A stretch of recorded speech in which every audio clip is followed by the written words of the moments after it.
18 September पासून पितृपक्ष सुरू झालेला आहे। पितृपक्ष काळामध्ये अनेक महत्त्वाच्या तिथी आहेत।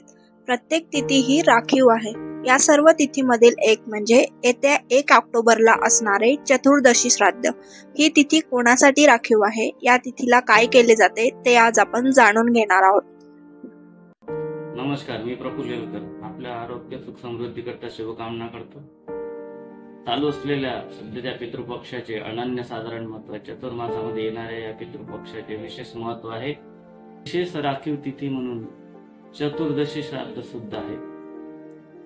येत्या 1 ऑक्टोबरला या चालू असलेल्या पितृपक्षामध्ये चतुर्दशी श्राद्ध आहे। या चतुर्दशी श्राद्धाला विशेषतः अनैसर्गिकरित्या मृत्यू पावलेल्या, अपघाती मृत्यू पावलेल्या कुटुंबियांकरता किंवा आपल्या कुटुंबातील कुठल्याही व्यक्तीचा अनैसर्गिकरित्या मृत्यू झाला असेल, मग सर्पदंश असो, विषबाधा असो, अपघाती मृत्यू असो, आत्महत्या असो, या सर्वांच्या मुक्तीकरिता किंवा त्यांना सद्गती मिळावी याकरिता या चतुर्दशीचं विशेष महत्व आहे। त्याकरता ही चतुर्दशी तिथी विशेष राखीव आहे।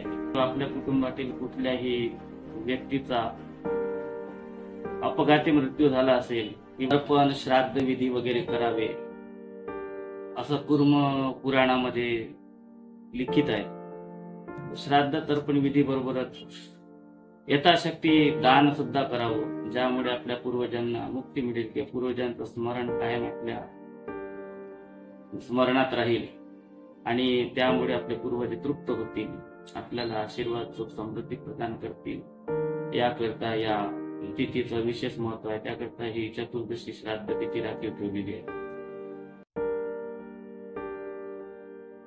येत्या 1 ऑक्टोबरला असणारे चतुर्दशी श्राद्ध ही तिथी अपघाती आणि अनैसर्गिकरित्या मृत्यू पावलेल्या लोकांसाठी राखीव असते। या दिवशी या लोकांचे श्राद्ध घालून अन्नदान सुद्धा केले जाते। ही सर्व माहिती आज आपण जाणून घेतली। प्रगती बहुरूपी लोकल 18 अमरावती।